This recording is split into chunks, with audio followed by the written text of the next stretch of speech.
And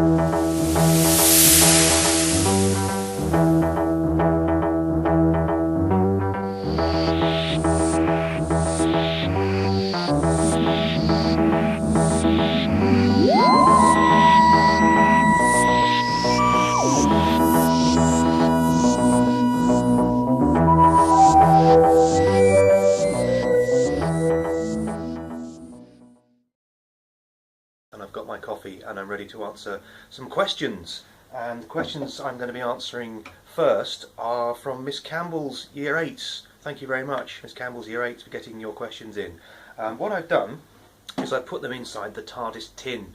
They used to do this on Doctor Who magazine. They would have questions out of the TARDIS for that week's interviewee. So I've cut them all up and I've put them inside the TARDIS tin, and we're going to be pulling them out randomly one by one. As you can see, I've got Cyberman and the TARDIS and little Dr. David here to help me. Let's get little Dr. David down. Just wants to remember David Tennant as the Doctor. Here he is in his reduced form. There we go. Let's put him up there and let's have the first question. So this one is from Sophie Jane. Sophie Jane says, what inspired you to write Doctor Who? Well, Sophie Jane, I'd always been a fan of the programme ever since I was about 5 years old. I can remember Tom Baker having his regeneration from John Pertwee, and I'd always been a fan of Doctor Who, and I'd never thought I'd actually get the chance to write for it. But what happened was Doctor Who went off air in 1989 after 26 years, and it carried on in the form of some books, and these books were called The New Adventures. And here's the first one which I did.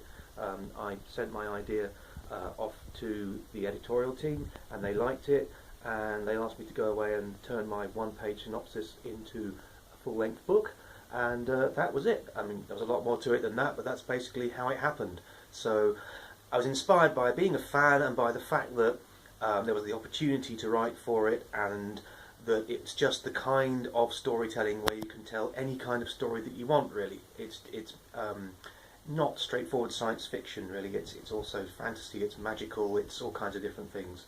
So that's what inspired me to write for Doctor Who. Let's have another question. Let's get the TARDIS tin again.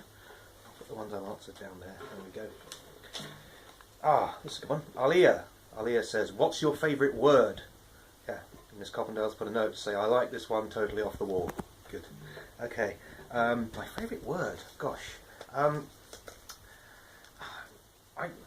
I like the word mellifluous because it sounds mellifluous itself. It means it's got a lovely flowing kind of sound to it. A mellifluous word. And I also like embarrassment because it's one of the words I have to stop and think about how to spell, and there aren't many of those. Okay, so that was from Alia. One of you were named after the person who had the top 40 hit in 2002. Here we go. This is from Kian. How many books did you write? Okay, Kian. Well, 16. Depends how you count it, but I'm saying 16. Some are non-fiction, some are fiction, some are books for adults, some are books for teenagers, some are books for children. They vary in length as well. When people say how many books did you write, they think maybe that they're all kind of a similar sort of length. But I've done some quite short ones recently for a company called Badger Learning, which are just very short fact books. But I've also done quite long books. I'll show you one of the longest ones.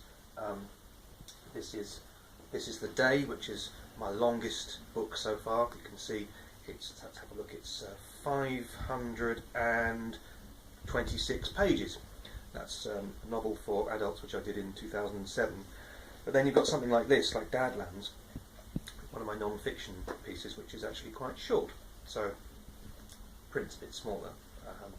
So yeah, some books are short, some books are long. Shadowrunners, my first young adult book, is that sort of length. It's how many pages is this? 245 pages. So yeah, so 16 books of different lengths and all for different publishers. There you go. Let's have another question. This tin again. Next question is from Kennedy. Kennedy says, did you start to write books at a young age? Yes, I did. From the age of about 6 or 7, I think, I was sitting on my parents' floor in their dining room and writing comic strips and writing stories in little sort of exercise books, filling them up with my blunt pencil. And yeah, it was always a pleasure to write stories. And I used to sit on the swing in my garden. If you've heard me do my talk, you may remember me saying about this. I used to sit on the swing in my garden and make up the stories in my head before I even sat down and wrote anything down, before I got a pen out, before I got a pencil out. And I'd picture exactly where the stories were going to go, and then I'd go inside and I'd write them down. And it was the thing which I did to kind of keep myself sane, really, in the little village where I grew up, where there wasn't an awful lot going on. So I always wanted to be a writer, because I'd gone into the library and seen the names of the writers on the covers of the books, and I thought, I want to be that person. So yeah, it was always associated with reading. There was reading and writing, and the two came together. Into the TARDIS tin again, and we have this is a good one. Right, I need one of my props for this one. This is from Joshua. Joshua says, have you met the actor that plays the Doctor? Well, it's quite a complicated answer to that, because, as you may know, there have actually been 13 actors who have played the Doctor so far. Although Peter Capaldi is the 12th incarnation, we've also got John Hurt, the War Doctor, and David Tennant managed to regenerate twice. Very clever of him, Dr. David. Regenerated into himself. If you find that confusing, just go and watch The Stolen Earth, Journey's End. It's all in there. I won't spoil it for you about how it happens. So yeah, I've been lucky enough to meet some of these guys. I met John Pertwee. He died in 1996, but I met him once. Got a very lovely autograph from him. Peter Davison I've met as well. Sylvester McCoy, Colin Baker. Tom Baker was the Doctor who I grew up with, and he's the one who I've met the most. Met him 4 or 5 times, and he's just like the Doctor in real life, really. He has this wonderful deep voice. I'm going to be doing my Tom Baker voice now. Tom Baker speaks like this, you see, and he is the Doctor. He actually believes he is the Doctor. He's like a being from another planet when you meet him. Wonderful. So I've yet to meet any of the recent ones, but I'm keeping my options open for that.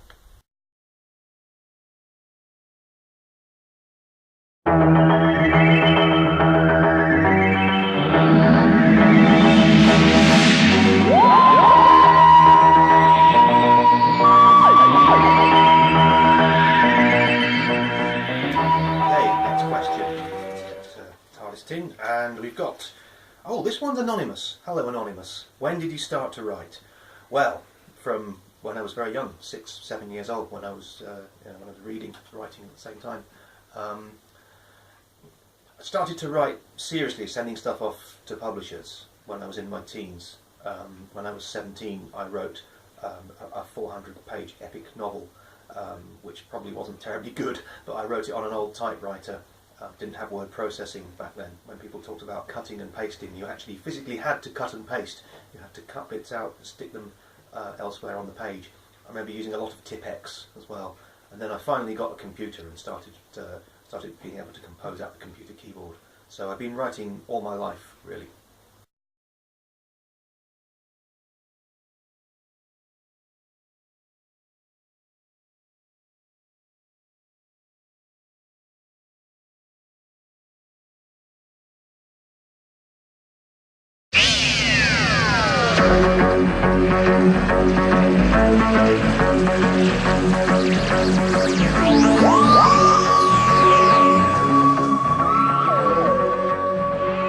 Another question. This one is from Reese. What inspired you to write books? Well, Reese, lots of different things, really. I mean, first of all, just thinking about situations that people I've known have been in, imagining what would have happened if they'd taken different decisions, different pathways in life. Also thinking about the world around us and the technology that we've got, the way it's developing, what kind of situations that will lead people into. If you're writing science fiction, that's often about the relationship between technology and humanity as well. And for paranormal books, for things like Emerald Green and Shadowrunners, I often start with a setting.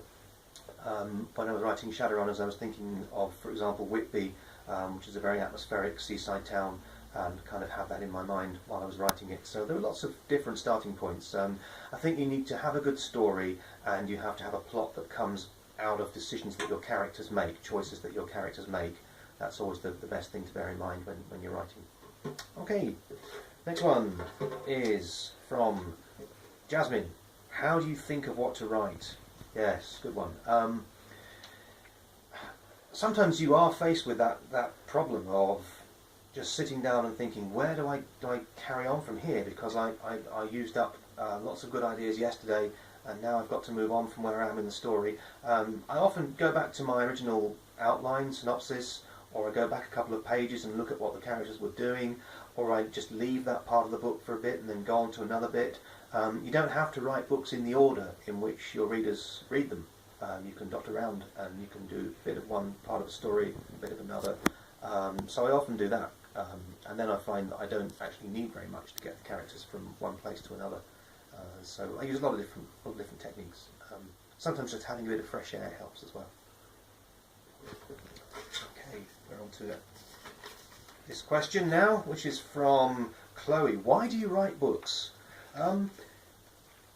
Yeah, why do writers write? It's because it's the thing that we're good at. I hope I'm quite good at it.